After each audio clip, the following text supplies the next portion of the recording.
All right. So, that's an echo. Any more echoes? No. All right, so last we left off, do a little recap. ERAGON had recently casted a spell at the Urgles and almost killed him. And so Braum figured he'd teach ERAGON a thing or two about magic. So they had a little chat. He went to sleep, had some weird dreams, and now they are hunting the Razak across the banks of the Ninor River, and this chapter is called Daret. Chapter 22. Daret. Daret was on the banks of the Ninor River, as it had been to survive. The village was small and wild-looking, without any sign of inhabitants. ERAGON and Braum approached it with great caution. Saphira hid close to the town this time.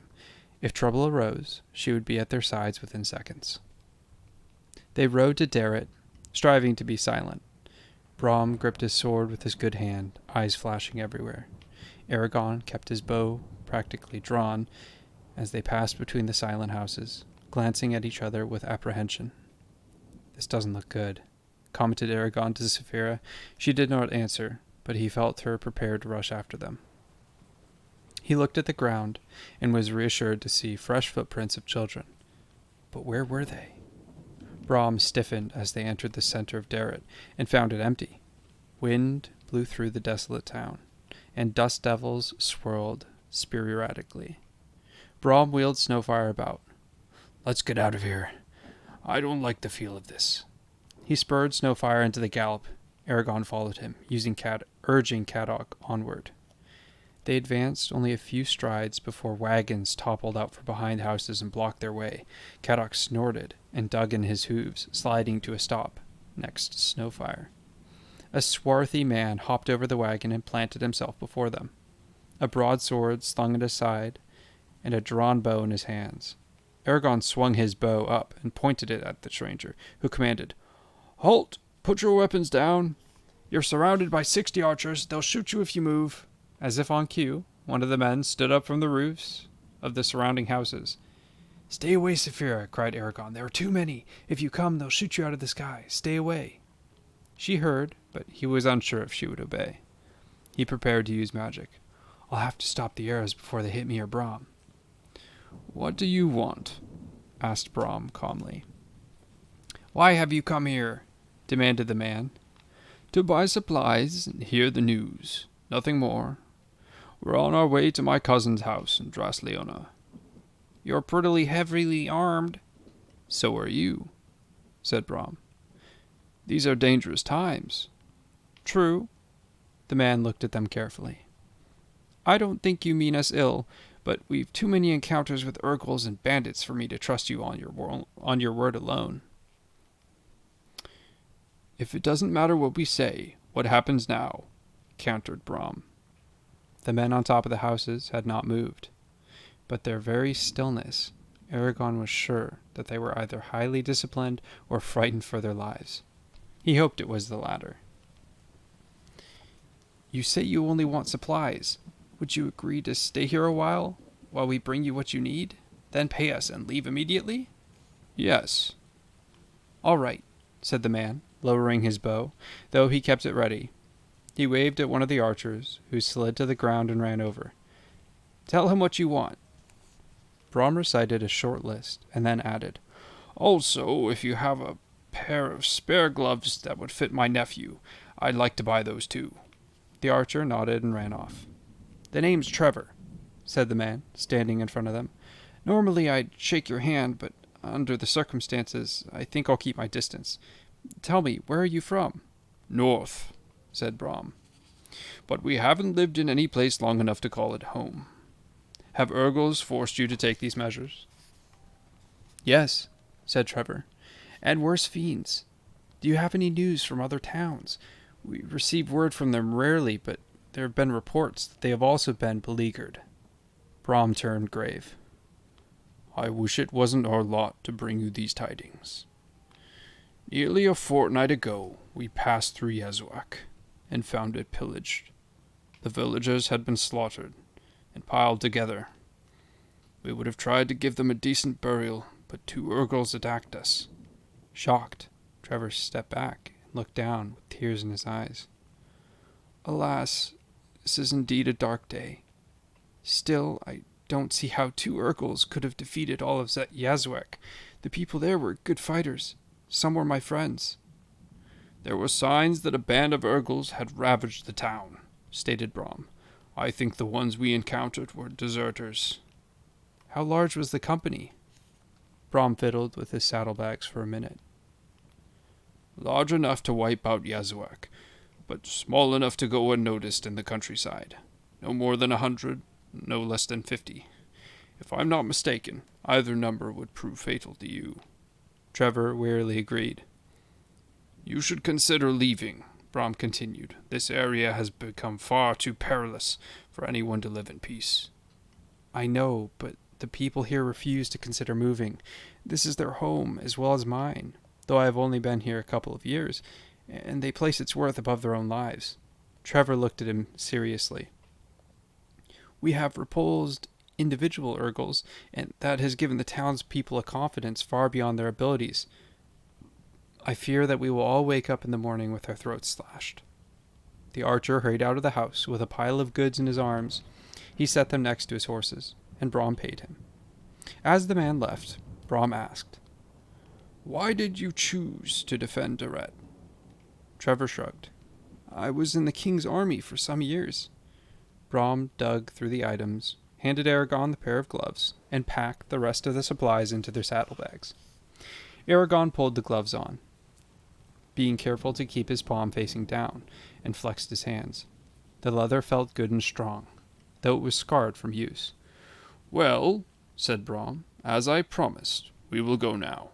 Trevor nodded. When you entered Drowsleona, would you do us this favor? Alert the Empire to our plight, and that the other towns. If word hasn't reached the king by now, it's cause for worry. And if it has, but he has chosen to do nothing, that is too cause for worry. We will carry your message. May your swords stay sharp, said Brom. And yours. The wagons were pulled out of their way, and they rode forward from Daret into the trees along the Ninor River. ERAGON sent his thoughts to Saphira. We're on our way back. Everything turned out all right. Her only response was simmering anger. Brom pulled at his beard. The Empire is in a worse condition than I had imagined. When the traders visited Carvajal, they brought reports of unrest, but I never believed that it was this widespread. With all these Urgals around, it seems that the Empire itself is under attack, yet no troops or soldiers have been sent out. It's as if the king doesn't care to defend his domain. It is strange, agreed ERAGON. Brom ducked under a low-hanging branch.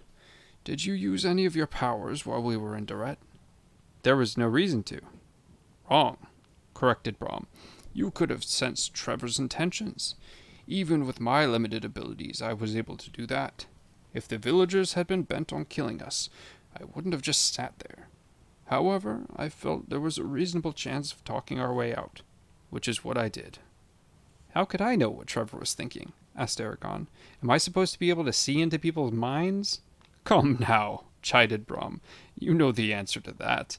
You could have discovered Trevor's purpose in the same way that you communicate with Kadok or Saphira. The minds of men are not so different from a dragon's or a horse's. It's a simple thing to do, but it's a power you must use sparingly and with great caution. A person's mind is his last sanctuary. You must never violate it unless circumstances force you to. The riders had very strict rules regarding this. If they were broken without due cause, the punishment was severe. And you can do this even though you aren't a rider? Asked ERAGON. As I said before, with the right instruction, anyone can talk with their minds, but with differing amounts of success. Whether it's magic, though, is hard to tell. Magical abilities will certainly trigger a talent, or become linked with the dragon. But I've known plenty who learned it on their own. Think about it. You can communicate with any sentient being. Through the contact, you might not be very clear. You could spend an entire day listening to a bird's thoughts, or understanding how an earthworm feels during a rainstorm. But I've never found birds very interesting. I suggest starting with a cat. They have unusual personalities." Eragon twisted Cadoc's reins in his hand, considering the implications of what Brahm had said. "But if I can get into somebody's head, doesn't that mean that others can do the same to me? How do I know if somebody's prying in my mind? Is there a way to stop that? How do I know if Brahm can tell what I'm thinking right now?" "Why, yes. Hasn't Saphira ever blocked you from her mind?" "Occasionally," admitted Eragon. "When she took me into the spine, I couldn't talk to her at all. It wasn't that she was ignoring me. I don't think she could even hear me. There were walls around her mind, and I couldn't even get through." Brahm worked on his bandage for a moment, shifting it higher on his arm. "Only a few people can tell if someone is in their mind, and of those, only a handful could stop you from entering. It's a matter of training and how you think. Because of your magical power, you'll always know if someone is in your mind. Once you do, blocking them is a simple matter of concentrating on one thing and excluding all else. For instance, if you only think about a brick wall, that's all the enemy will find in your mind. However, it takes a huge amount of energy and discipline to block someone for any length of time. If you're distracted by even the slightest thing, your wall will waver and your opponent will slip in through the weakness." "How can I learn to do this?" asked Eragon. "There is only one thing for it. Practice, practice, and yet more practice. Picture something in your mind and hold it there to the exclusion of all else for as long as you can. It is a very advanced ability. Only a handful ever master it," said Brahm. "I don't need perfection, just safety. If I can get into somebody's mind, can I change how he thinks? Every time I learn new magic, I grow more wary of it." When they reached Saphira, she startled them by thrusting her head at them. The horses backstepped nervously. Saphira looked Eragon over carefully and gave a low hiss. Her eyes were flinty. Eragon threw a concerned look at Brahm. He had never seen Saphira this angry, then asked, "What's wrong?" "You," she growled. "You are the problem." Eragon frowned and got off Cadoc. As soon as his feet touched the ground, Saphira swept his legs out from under him with her tail and pinned him with her talons. "What are you doing?" he yelled, struggling to get up, but she was too strong for him. Brahm watched attentively from Snowfire.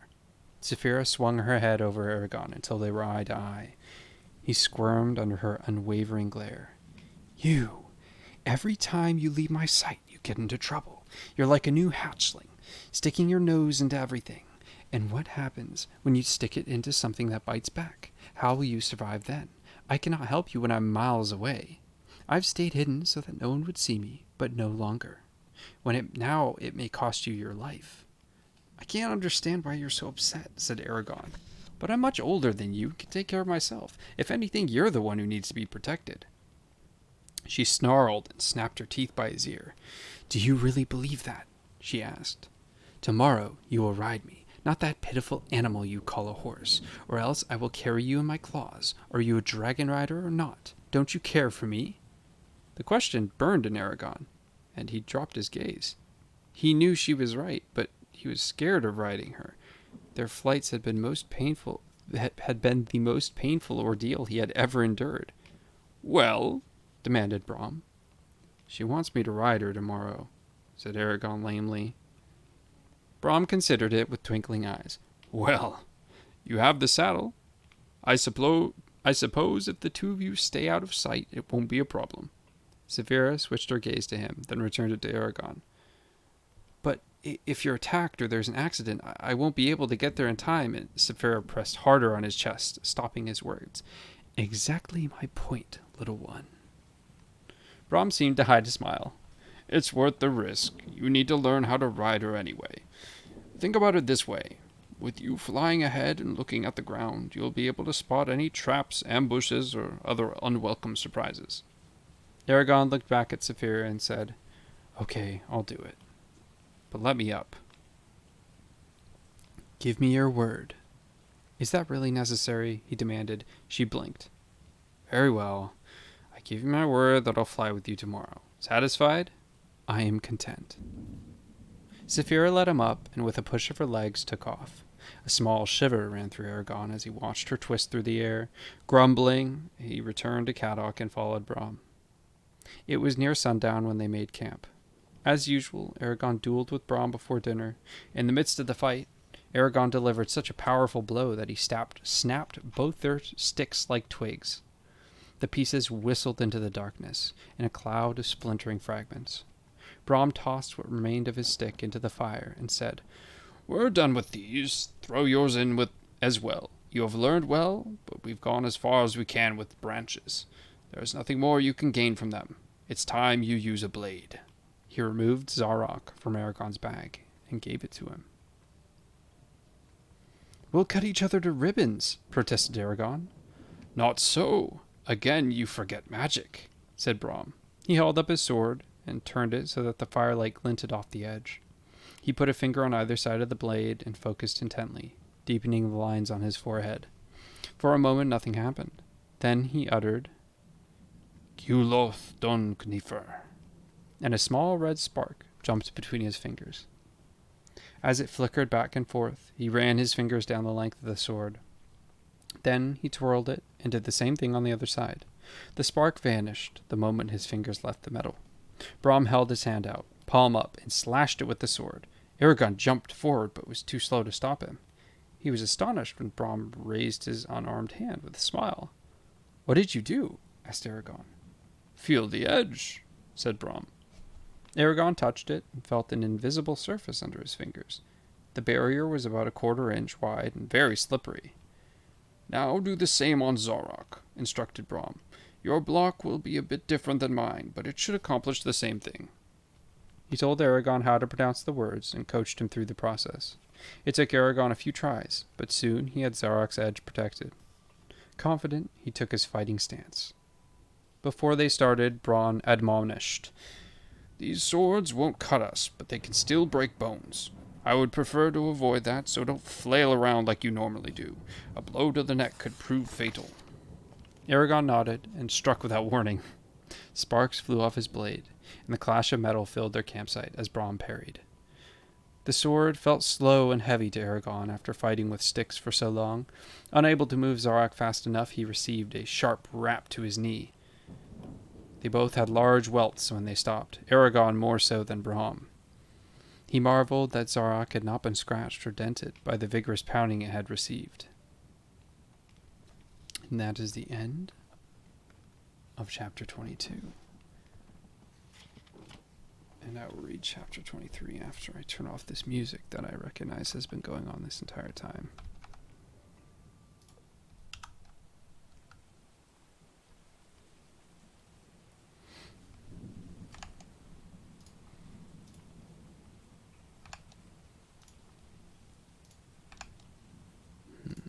Okay, there we go.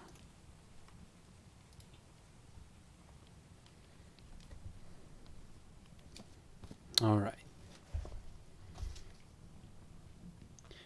Chapter 23. Through a Dragon's Eye. The next morning, Eragon woke with stiff limbs and purple bruises. He saw Brom carry the saddle to Saphira and tried to quell his uneasiness. By the time breakfast was ready, Brom had strapped the saddle onto Saphira and hung Eragon's bags from it. When his bowl was empty, Eragon silently picked up his bow and went to Saphira. Brom said, "Now remember, grip with your knees, guide her through your thoughts, and stay as flat as you can on her back. Nothing will go wrong if you don't panic." Eragon nodded, sliding his unstrung bow into its leather tube, and Brom boosted him into the saddle. Saphira waited impatiently, while Eragon tightened the bands around his legs. "Are you ready?" she asked. He sucked in the fresh morning air. "No, but let's do it." She agreed enthusiastically. He braced himself as she crouched. Her powerful legs surged and the air whipped past him, snatching his breath away. With 3 smooth strokes of her wings, she was in the sky, climbing rapidly. The last time Eragon had ridden Saphira, every flap of her wings had been strained. Now she flew steadily and effortlessly. He clenched his arms around her neck, as she turned on edge, banking. The river shrank to a wispy gray line beneath them. Clouds floated around them. When they leveled off high above the plains, the trees below were no more than specks. The air was thin, chilly, and perfectly clear. "This is wonderful." His words were lost as Saphira tilted and rolled completely around. The ground spun in a dizzying circle, and vertigo clutched Eragon. "Don't do that," he cried. "I feel like I'm going to fall off." "You must become accustomed to it. If I'm attacked in the air, that's one of the simplest maneuvers I will do," she replied. He could think of no rebuttal, so he concentrated on controlling his stomach. Saphira angled into a shallow dive and slowly approached the ground. Although Eragon's stomach lurched with every wobble, he began to enjoy himself. He relaxed his arms a bit and stretched his neck back, taking in the scenery. Saphira let him enjoy the sights a while and then said, "Let me show you what flying is really like." "How?" he asked. "Relax and do not be afraid," she said. Her mind tugged at his, pulling him away from his body. Eragon fought for a moment, then surrendered control. His vision blurred, and he found himself looking through Saphira's eyes. Everything was distorted. Colors had weird, exotic tints.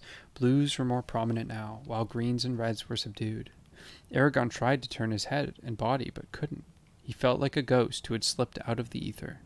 Pure joy radiated from Saphira as she climbed into the sky. She loved this freedom to go anywhere. When they were high above the ground, she looked back at Eragon.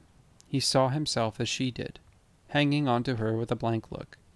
He could feel her body strain against the air, using updrafts to rise. All her muscles were like his own. He felt her tail swinging around through the air like a giant rudder to correct her course. It surprised him how much she depended on it. Their connection grew stronger until there was no distinction between their identities. They clasped their wings together and dived straight down, like a spear thrown from on high. No terror of falling touched Eragon, engulfed as he was in Saphira's exhilaration. The air rushed past their face, their tail whipped the air, and their joined minds reveled in the experience. Even as they plummeted towards the ground, there was no fear of collision. They snapped open their wings at just the right moment, pulling out of the dive with their combined strength. Slanting towards the sky, they shot up and continued back over into a giant loop. As they leveled out, their minds began to diverge, becoming distinct personalities again. For a split second, Eragon felt both his body and Saphira's. Then his vision blurred, and he again sat on her back. He gasped and collapsed on the saddle.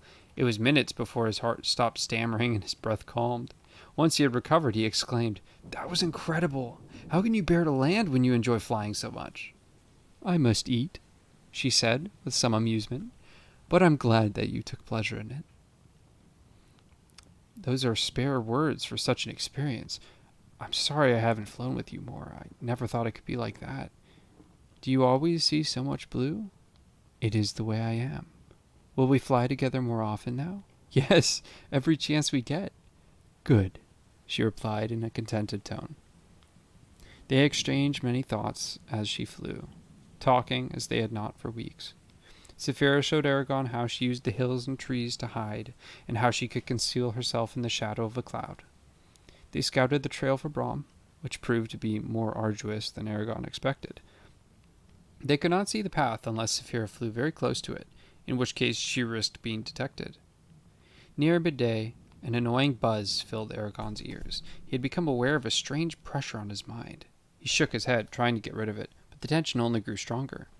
Brahm's words about how people could break into other minds flashed through Eragon's head, and he frantically tried to clear his thoughts. He concentrated on one of Saphira's scales and forced himself to ignore everything else. The pressure faded for a moment and then returned, greater than ever. A sudden gust rocked Saphira, and Eragon's concentration slipped. Before he could marshal any defenses, a force broke through, but instead of an invasive presence of another mind, there were only words. "What do you think you're doing here? Get down here. I found something important." "Brahm?" queried Eragon. "Yes," said the old man irritably. "Now get that oversized lizard of yours to land. I'm here." He sent a picture of his location. Eragon quickly told Saphira where to go, and she banked towards the river below. Meanwhile, he strung his bow and drew several arrows. "If there's trouble, I'll be ready for it." "As will I," said Saphira. When they reached Brahm, Eragon saw him standing in a clearing, waving his arms. Saphira landed, and Eragon jumped off her, looking for danger. The horses were tied to a tree on the edge of the clearing, but otherwise Brahm was alone. Eragon trotted over and asked, "What's wrong?" Brahm scratched his chin and muttered a string of curses. "Don't ever block me out like that again. It's hard enough for me to reach without having to fight to make myself heard." "Sorry." He snorted. "I was farther down the river when I noticed the Razak's tracks had ceased. I backtracked until I found where they had disappeared. Look at the ground and tell me what you see." Eragon knelt and examined the dirt, and found a confusion of impressions that were difficult to decipher. Numerous Razak footprints overlapped each other. Eragon guessed that the tracks were only a few days old. Superimposed over them were long, thick gouges torn into the ground. They looked unfamiliar, but Eragon could not say why. He stood, shaking his head. "I don't have any idea. What?" Then his eyes fell on Saphira, and he realized what had made the gouges. Every time she took off, her back claws dug into the ground and ripped at it in the same manner. This doesn't make any sense, but the only thing I can think of is that the Razak flew off on dragons, or else they got onto giant birds and disappeared into the heavens. Tell me you have a better explanation? Brahm shrugged. "I've heard reports of the Razak moving from place to place with incredible speed, but this is the first evidence I've had of it. It will be almost impossible to find them if they have flying steeds. They aren't dragons, I know that much. A dragon would never consent to bear a Razak." "What do we do? Saphira can't track them through the sky. Even if she could, they would leave you far behind." "There's no easy solution to this riddle," said Brahm.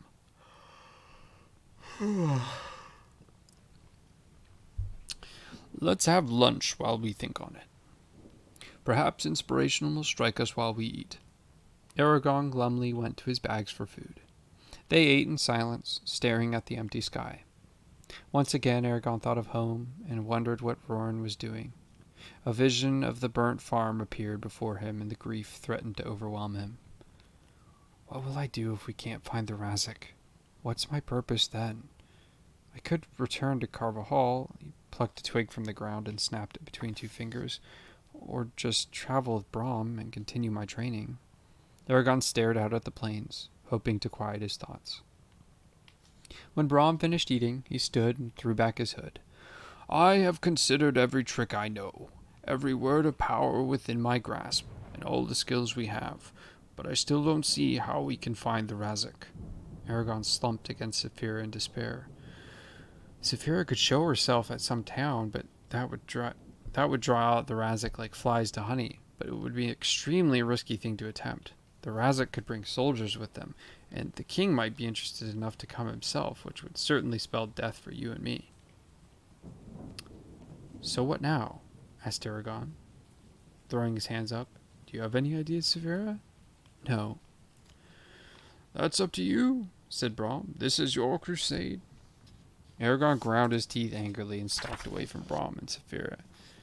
Just as he was about to enter the trees, a foot struck something hard. Lying on the ground was a metal flask with a leather strap just long enough to hang off somebody's shoulder. A silver insignia Eragon recognized as the Razak's symbol was wrought into it. Excited, he picked up the flask and unscrewed its cap. A cloying smell filled the air, the same one he had noticed when he found Garrow in the wreckage of their house. He tilted the flask, and a drop of clear, shiny liquid fell onto his finger. Instantly, Eragon's finger burned as if it was on fire. He yelped and scrubbed his hand on the ground. After the moment, the pain subsided to a dull throbbing.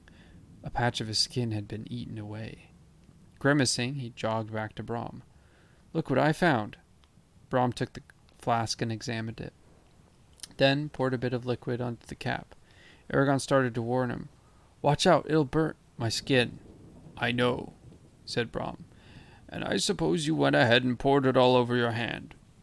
Your finger? Well, at least you showed sense enough not to drink it. Only a puddle would have been left of you." "What is it?" asked Eragon. "Oil from the petals of the cether plant, which grows on a small island in the frigid northern seas. In its natural state, the oil is used for preserving pearls. It makes them lustrous and strong. But when specific words are spoken over the oil, along with a blood sacrifice, it gains the property to eat any flesh. That alone wouldn't make it special. There are plenty of acids that can dissolve sinew and bone, except for the fact that it leaves everything else untouched. You can dip anything into the oil and pull it out unharmed, unless it was once part of an animal or human. This has made it a weapon of choice for torture and assassination. It can be stored in wood, slathered to the point of a spear, or dipped into sheets, so that the next person to touch them will be burned. There are a myriad of uses for it, limited only by your ingenuity. Any injury caused by it is always slow to heal. It's rather rare and expensive, especially this converted form. Eragon remembered the terrible burns that had covered Garrow. That's what they used on him, he realized with horror. I wonder why the Razak left it behind if it's so valuable. It must have slipped off when they flew away. But why didn't they come back for it? I doubt that the king will be pleased that they lost it. No, he won't, said Brom. But he would be even more displeased if they delayed bringing him news of you. In fact, if the Razak had reached him by now, you could be sure that the king has learned your name. And that means we will have to be much more careful when we go into towns. There will be notices and alerts about you posted throughout the Empire. Eragon paused to think. This oil, how rare is it exactly? Like diamonds in a pig trough, said Brom. He amended himself after a second.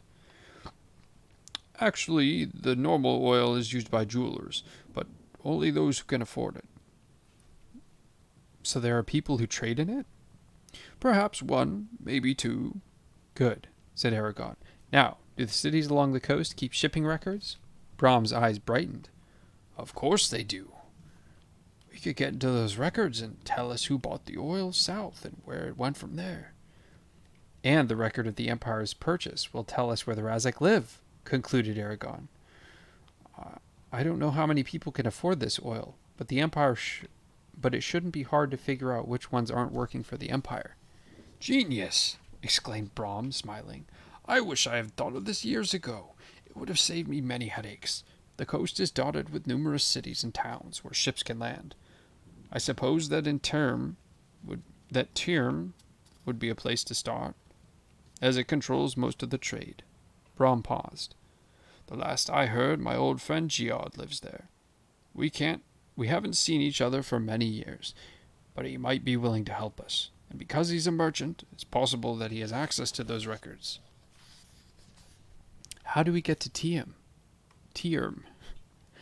We'll have to go southeast until we reach the high pass in the spine. Once on the other side, we can head up the coast to Tirm, said Brom. A gentle wind pulled at his hair. Can we reach the pass within a week? Easily. If we angle away from the Ninor and to our right, we might be able to see the mountains by tomorrow. Eragon went to Saphira and mounted her. I'll see you at dinner then. When they were at a good height, he said, I'm going to ride Kadak tomorrow. Before you protest, know that I'm only doing it because I want to talk with Brom.